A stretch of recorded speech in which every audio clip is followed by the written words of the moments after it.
Here's the top stories for May 27th. The National Bureau of Investigation disclosed Wednesday, May 27th, that it is now preparing subpoenas for people linked to Senator Ronald Bato de la Rosa after agents raided a house in Angeles City, Pampanga, tied to a relative of Senator Robin Hood Padilla in the expanding manhunt for the former Philippine National Police Chief. NBI Director Melvin Matibag confirmed that operatives from the NBI and the PNP Criminal Investigation and Detection Group swamped a subdivision residence in Barangay Balibago, Angeles City, reportedly targeting the home of Senator Padilla's uncle. Intelligence reports flagged the property as a potential hideout for De La Rosa, who has been evading an international criminal court arrest warrant for alleged crimes against humanity linked to the previous administration's bloody anti-drug campaign. While the raid did not yield the fugitive lawmaker, Matibag said it established clear physical links to his ongoing evasion. Matibag confirmed that the Angeles City residence was singled out due to specific vehicles linked to the time he escaped from the Senate 2 weeks ago.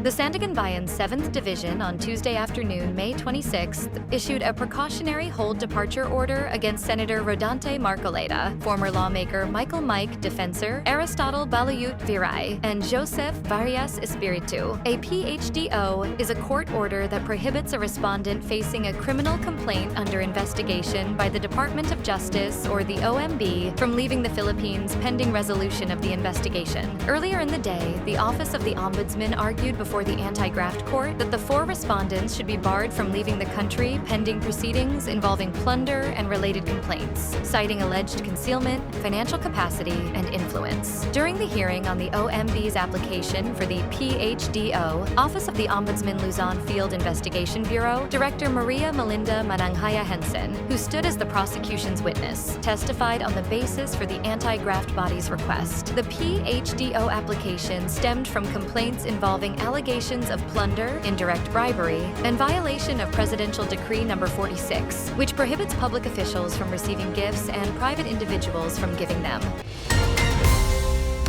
Members of the minority bloc walked out towards the end of the plenary session on Tuesday, May 26, after a tense argument over the proposal of Senator Rodante Marcoleta to amend the Senate rules and allow senators to participate in plenary sessions online. It was Marcoleta who proposed the amendment of the rules on May 11th, the same day Senator Ronald Bato de la Rosa returned to the upper chamber to elect Senate President Alan Peter Cayetano. He proposed an addition in the Senate rules regarding plenary sessions as Section 41C, which seeks to allow a senator for justifiable reason to attend and participate in the session through teleconference, video conference, or other reliable forms of remote or electronic means using appropriate information and communications technology. Senator Joel Villanueva, who's the acting majority floor leader, returned Marcoleta's motion to the floor for plenary action. Cayetano cited Section 136 of the rules, stating that the rules may also be amended by means of a motion which should be presented at least 1 day before its consideration, and the vote of the majority of the senators present in the session shall be required for its approval.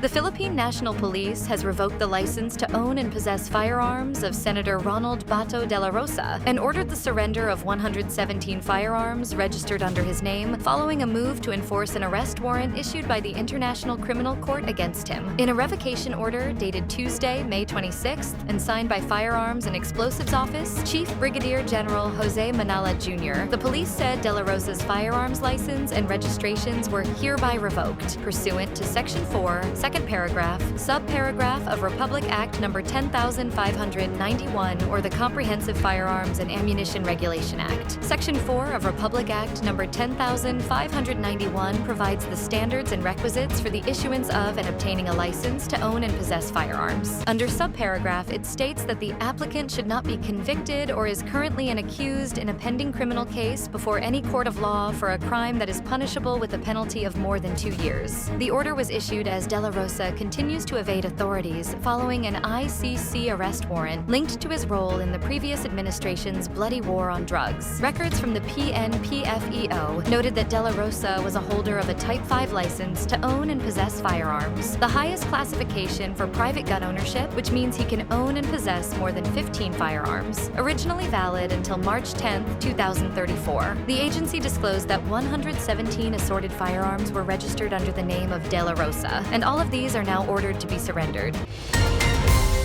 Several parts of the country may experience widespread rains starting this weekend and possibly continuing into next week as a tropical depression east of Mindanao enhances the southwest monsoon, or habagat. The Philippine Atmospheric, Geophysical, and Astronomical Services Administration warned on Wednesday, May 27th. PAGASA weather specialist Chanel Dominguez said the tropical depression was estimated at 1,230 kilometers east of northeastern Mindanao as of 3 a.m., with maximum sustained winds of 55 kilometers per hour near the center and gustiness of up to 70 kilometers per hour. It was moving west-northwestward at 10 kilometers per hour. Based on PAGASA's forecast track, the tropical depression may intensify into a tropical storm while still outside the Philippine area of responsibility and could enter the country's monitoring area by Thursday or Friday, May 28th or 29th, when it will be named Domeng. Dominguez said the weather disturbance may further intensify into a typhoon by Saturday, May 30th. Stay updated with the latest news. Visit our website at www.mb.com.ph.